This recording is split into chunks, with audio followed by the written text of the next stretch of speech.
जय श्री कृष्णा, जय राधे राधे।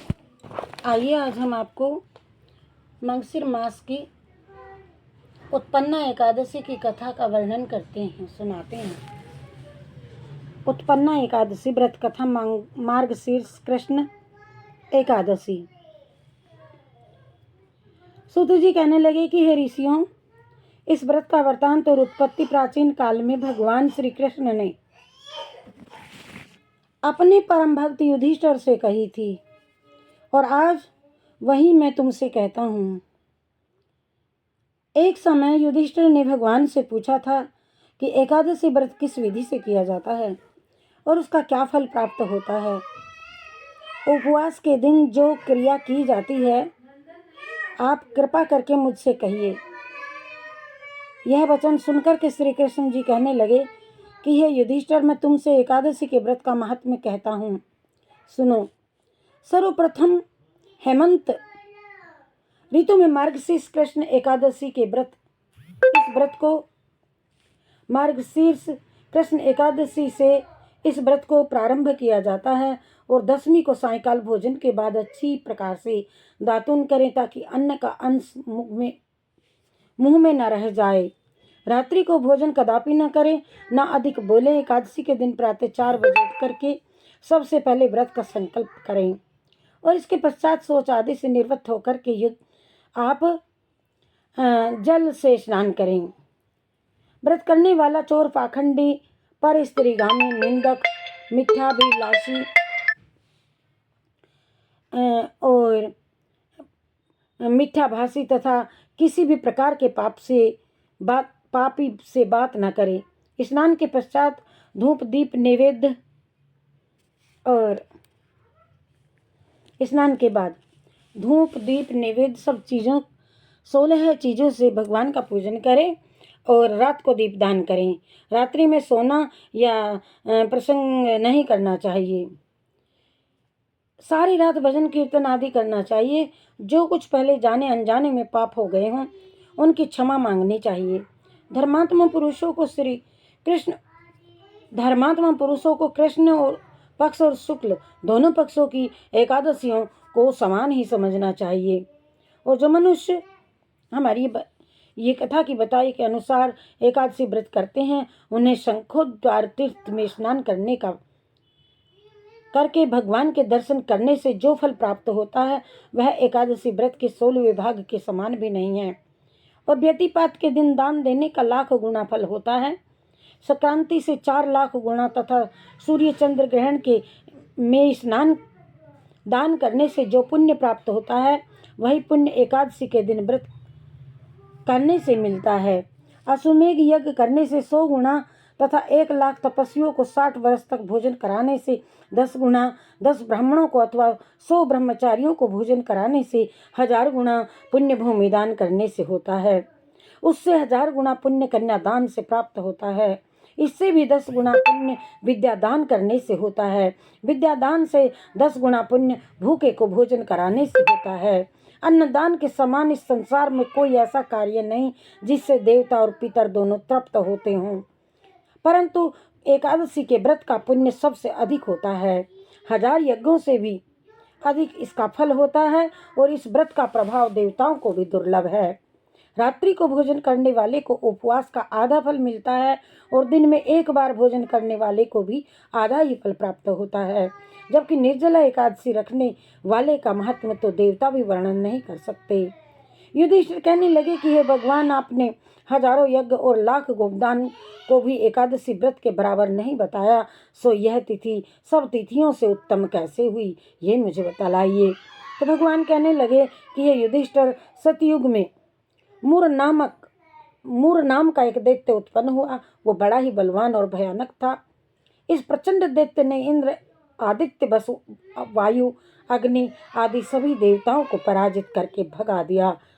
तब इंद्र सहित सभी देवताओं ने भयभीत होकर के भगवान शिव से सारा वृत्तांत कहा और बोले कि हे कैलाशपति, मूर्दैत्य से भयभीत होकर के सब देवता मृत्यु लोक में फिर रहे हैं। तब भगवान शिव ने कहा कि हे देवताओं, तीनों लोकों के स्वामी, भक्तों के दुखों का नाश करने वाले भगवान विष्णु की शरण में चले जाओ, वे ही तुम्हारे दुखों को दूर कर सकते हैं। शिव जी के ऐसे वचन सुन करके सभी देवता क्षीर सागर में जा पहुंचे। वहां भगवान को शयन करते देख हाथ जोड़ करके उनकी स्तुति करने लगे कि हे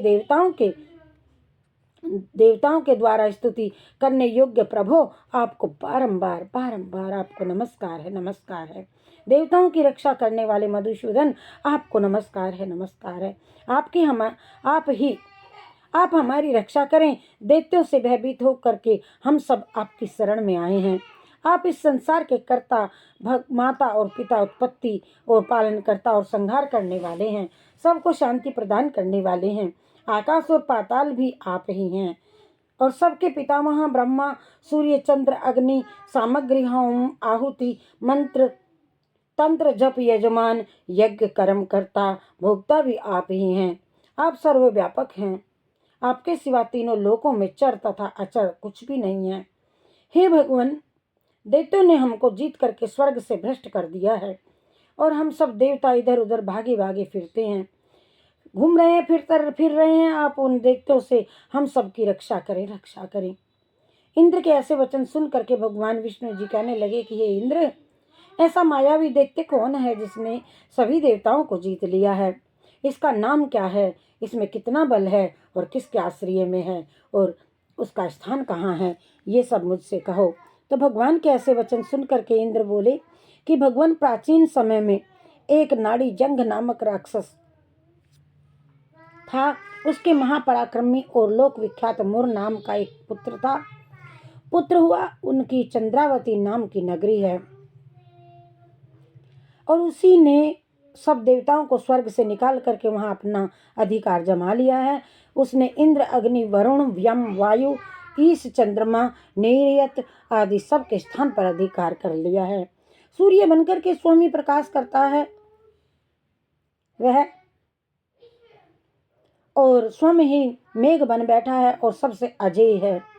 हे असुर निकंदन, उस दुष्ट को मार करके देवताओं को अजय बनाइए। ये वचन सुनकर के भगवान ने कहा कि हे देवताओं, मैं शीघ्र ही उसका संहार करूंगा। तुम चंद्रावती नगरी में जाओ। इस प्रकार कह करके भगवान सहित सभी देवताओं ने चंद्रावती नगरी की ओर को प्रस्थान किया। उस समय दैत्य मुर सेना सहित युद्ध भूमि में गरज रहा था और उसकी भयानक गर्जना सुनकर के सभी देवता भय के मारे चारों ओर घूम रहे थे। और जब वह गरज रहा था, उसकी भयानक गर्जना सुनकर सभी देवता चारों दिशाओं में भागने लगे। जब स्वयं भगवान रणभूमि में आए तो दैत्य उन पर भी अस्त्र शस्त्र आयुध लेकर के दौड़ा। भगवान ने उन्हें सर्प के समान अपने बाणों से बींध डाला। बहुत से दैत्य मारे गए, केवल मुर बचा रहा।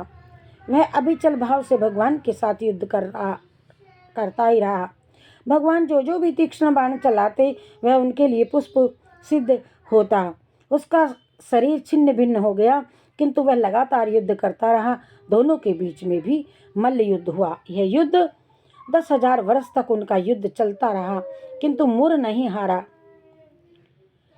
थककर भगवान बद्री का आश्रम चले गए और वहां हेमवती नामक सुंदर गुफा थी।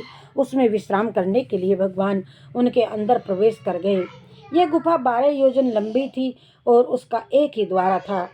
विष्णु भगवान वहां योग निद्रा की गोदी में सो गए। मुर भी पीछे पीछे आ गया और भगवान को सोया देख करके मारने को उद्यत हुआ। तभी भगवान के शरीर से उज्जवल कांतिमय रूप वाली देवी प्रकट हुई और देवी ने राक्षस मुर को ललकारा, युद्ध किया और उसे तत्काल मौत के घाट उतार दिया। श्री हरि जब योग निद्रा की गोदी में से उठे तो सब बातों को जान करके उस देवी ने कहा कि आपका जन्म एकादशी के दिन हुआ मुर, अतः आप उत्पन्न एकादशी के नाम से पूजित होंगे और आपके भक्त वही होंगे जो मेरे भक्त होंगे, वही भक्त आपके होंगे जो भक्त मेरे होंगे। उत्पन्ना को विष्णु भगवान ने कहा। जय श्री कृष्णा, जय राधे राधे।